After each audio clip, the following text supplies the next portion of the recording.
What up, Internet? On this episode of PhoneCats, we're going to talk about some Android games and Lego cases. I just bought that like literally 5 minutes ago. Next day shipping. I'm going to do a video on it.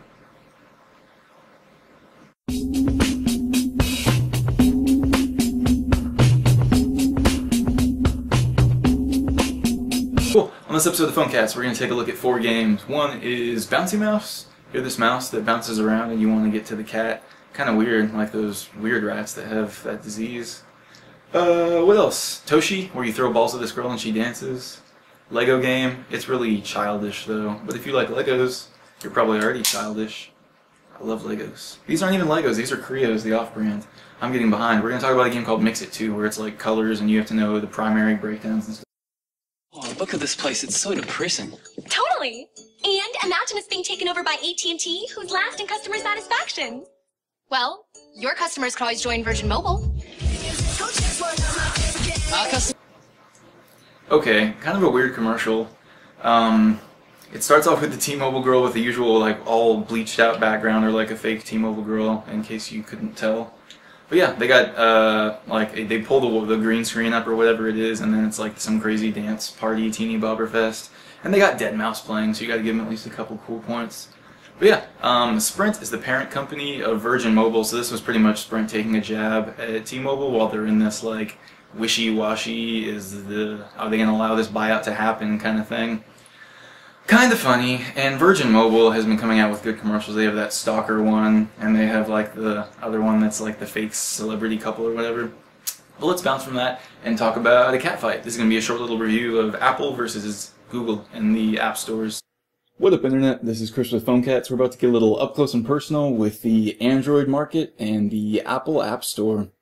Just doing kind of a comparo with this beefy Evo 3D. This phone's pretty dominant compared to this tiny little iPhone 4. But yeah, I'm kind of a app and game-aholic. I spend more time playing games and playing with apps than I do talking on the phone. So yeah, I'm kind of looking at this stuff a lot. One thing I do notice that I don't like is that the header on the Apple Store stays there all the time. So when you're scrolling through apps, you have your time there, and you have their little header that I guess they're leaving that there because they think that's going to keep you in like a buying mood or keep you scrolling around. And then you have that footer right there too that's permanent. So you're able to pretty much look at 5 apps at a time on the iPhone. Compared to here, scroll back up to the top, they both have like their little spammy recommendations and whatnot and clicks for games and stuff like that. But yeah, whenever you're just scrolling through, on the iPhone you can get 5 apps per screen. And on the Evo, 1, 2, 3, 4, 5, 6, 7, 8, 9, 10. And I can see Bouncy Mouse. Holy crap, we're going to talk about that game later. But yeah, check it out. See for yourself. We have both the screens where like the actual LCDs start at the same place. And the iPhone screen cuts off right around the middle of Live Share, which was right there. So you get a lot more access on the Android market. Who knows, maybe they'll tone the fonts down and make it so that you're able to scroll more when the iPhone 5 comes out. But as of right now, I mean, this is an easy cat fight. Plus, whenever you're downloading apps, I'm not around like a Wi-Fi or anything like that. So most of the time whenever I try to download an app on the fly, Apple just tells me that I have to connect my phone to iTunes. And that's some janky stuff. I wanted a phone, not a phone that I have to lug around the computer with. But yeah, this cat fight goes to the Android. Okay, iPhone users, don't be too mad that you lost. I mean, I'm holding this iPhone right now. It's just nice to hold. And I just bought that Lego case. It's going to be game over. So don't be mad. Here's a picture of a cat with angry birds. And here's a picture of my Zelda wallpaper in like a stained glass thing. So don't be mad. Next, we're taking a look at a game called Bouncy Mouse. Your whole goal is to get to the cat at the end, and this game will induce some rage, so get ready to kind of like calm down. Pretty much, you move from green dot to green dot. You can try to skip some if you're feeling like skippy or whatever, but half the time you'll end up dying.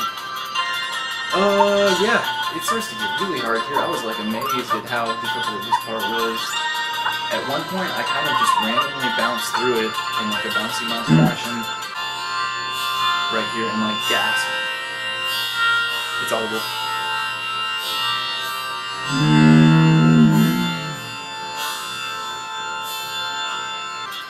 I would have a little more, but I thought it was funny while I was editing. But yeah, man, now I'm like launching over these bees, and then they want you to shoot in between the timing of the bees. Later on they add spiders, and there's more little obstructions and stuff like that. Here I completely missed this last one and just go straight to the cat, but that's fine. Oh yeah, Bouncy Mouse, I think that was like 99 cents, so you should buy it. We'll do QR codes at the end. Here I had intentions of keeping up with this, but there's no way. Let's try. Most people would recommend Android to their friends. People like to look at their phone while watching TV and downloading apps. Most people that use Android live in America, 75%. Android people get frisky at night and use their phone. AT&T kids use it during the day. Android is a sausage fest. Most people are using 2.2, I think that said. And yeah, that's the end of that little infographic. We'll try to slow that down next time. Next we're taking a look at a game called Save Toshi, where you want to throw balls, but not at this little girl, because if you do, she'll just like blast off into the horizon. You want to get her to the dance floor. And she says little funny things like, I live to dance, and things. But yeah, this was a new level for me. I didn't get it. Don't get frustrated and cheat or like look up on YouTube how to beat the levels. Be creative and try new things and just start spamming throwing balls in different places. This one's kind of crazy where they're both on like a dual rotational thing, but there's a post in the way and then there's a post near her. So to get Toshi on the dance floor, you have to get the dance floor under her, and it'll stop because it'll hit this like post as a block, and then push the thing that she's on, and then it'll go out from under her. Pretty elaborate. Later on they start to involve like more obstructions and creative or more creative ways to do things. Yeah, figured that out. This one you want to block a ball in front of some dynamite, and then blow up the dynamite and explode the girl into a dance orgy. Success! Yeah, and I guess the prize is just watching this little Asian girl dance. Okay, we're going back to Legos. I'm going to change this to Lego Cats or Phone Legos, because I like Legos too. This is a game for children, but I enjoyed it. I like cats. Okay, what's going to happen here is they're going to start building something in the middle of the screen, and you're going to have 4 options of what you think it is, and you want to like be impulsive, go with your gut reaction as to what they're building. I'm still kind of getting the hang of it. This is like the first time I played, so we got all the way up to the shoelaces before I had a cold. Some hints to help you along the way. Sometimes they'll change up the colors, so if you see a blue present, or see how this object is green, and end up being that. What? Surprising. Yeah, and they're time-based too. Like I only have 5 pieces here, so. Yeah, this app review goes a little long. Whatever. I like Legos. Deal with it. Before every game, they show you like rolling the die that you click on, and it shows what kind of theme of stuff you're going to be building.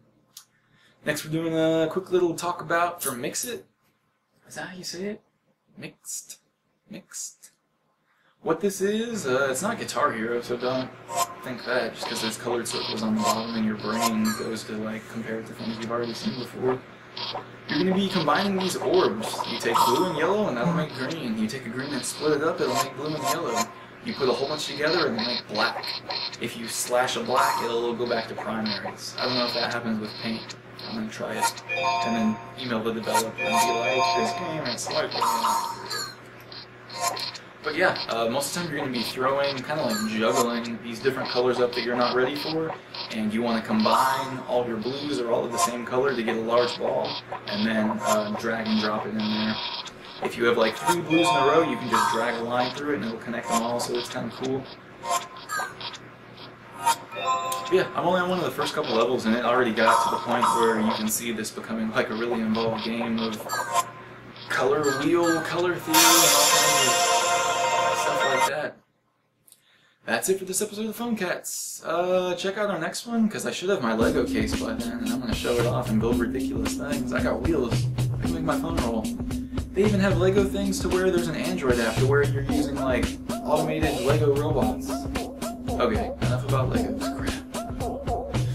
Thanks for checking out PhoneCats. Train buffers, my fancy. Up jumps the boogie, delivering nine jimmies. Slow through the muck with a clutch on a trident. Never give a fuck how far high. You ain't dealing with a reborn icicle age.